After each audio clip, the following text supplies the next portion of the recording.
जाहो जीव आ रहली रे भामारा। यह जीव रूपी दुल्हन सो जाते हैं और जब सोते हैं तो इसको साथ में सतगुरु सच्चा पिया पुरुष रहते हैं। सतगुरु कहते हैं सो जाओ, और ये दो सिपाही हैं, इसमें सिपाही हवलदार सभी कहते हैं नहीं नहीं, अगर हमारे सदगुरु का मर्जी है तो इसको सोलाएगा नहीं, हमारे सदगुरु का मर्जी है तो इसको जागने नहीं रहने देंगे, सदा के लिए सो जाएंगे। ये बहुरने वाला जीव नहीं है, इसीलिए हमारे सदगुरु जाने को तैयार नहीं पर जाते हैं बड़ी विरोग के साथ। देखिए कितने भाई बंधु, गौवा समाज दुनियादारी, भाई बंधु भतीजा बेटा नाती पोता सारे छोड़ करके जीव रूपी दुल्हन अकेला चल पड़ते हैं, इसके संग में कोई नहीं। सुतली में रहली रे भामारा,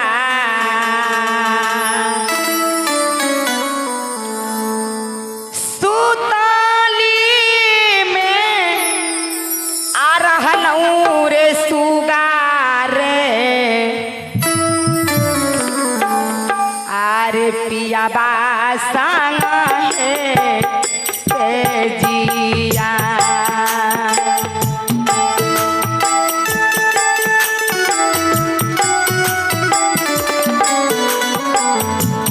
जाहो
है चोरी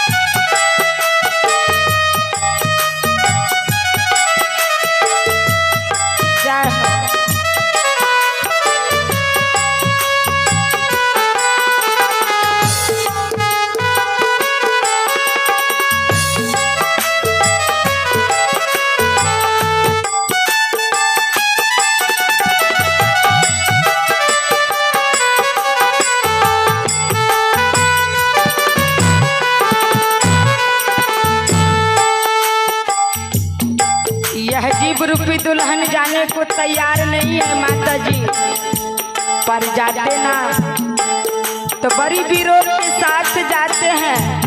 और जाते हैं तो नैहर को देखिए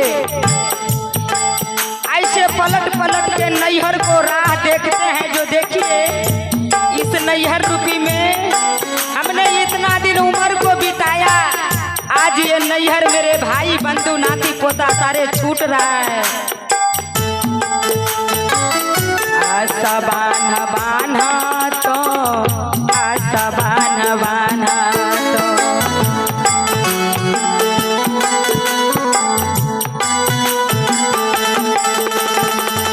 आशा बान्हा बान्हा तो आशा बान्हा बान्हा तो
डोरिया रेशमा के डोरिया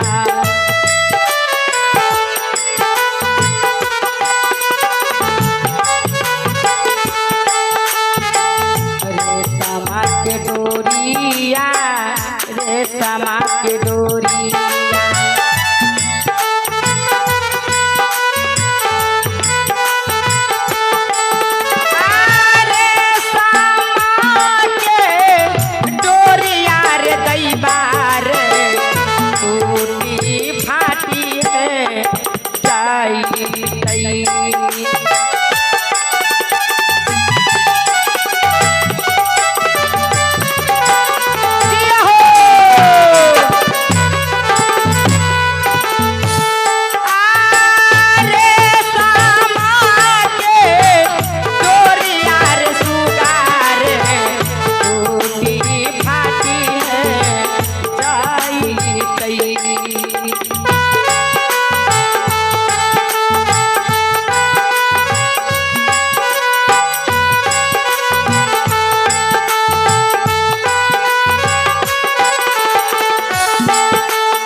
इस जगह पे आकर के इस शब्द में हमारे सदगुरु कितना झटका दिया है।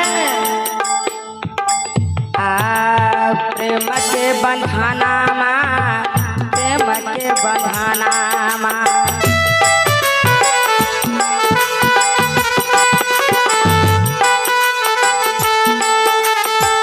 प्रेम के बंधाना प्रेम के बंधाना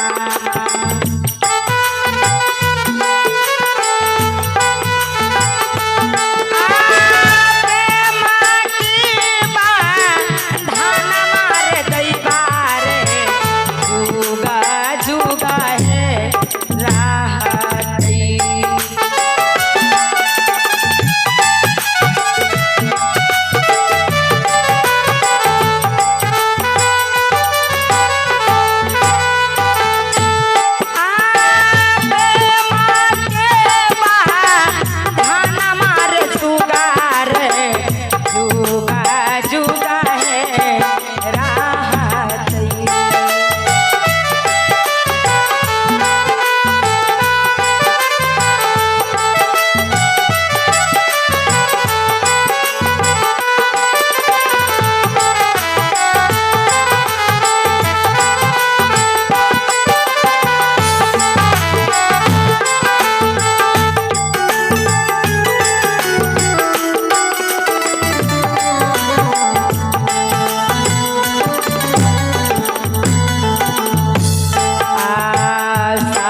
कबीरा।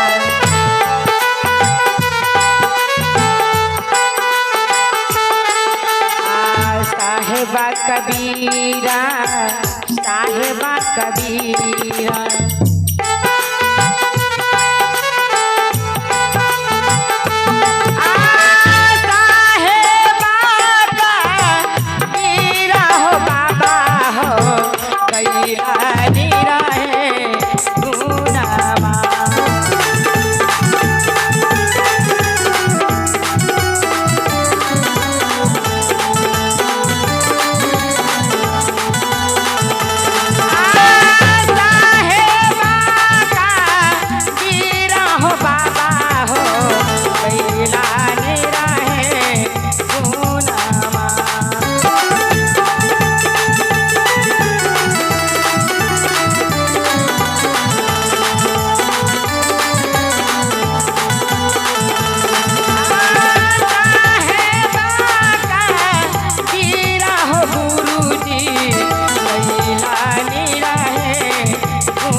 प्रेम से बोले सदगुरु साहब कबीर की जय।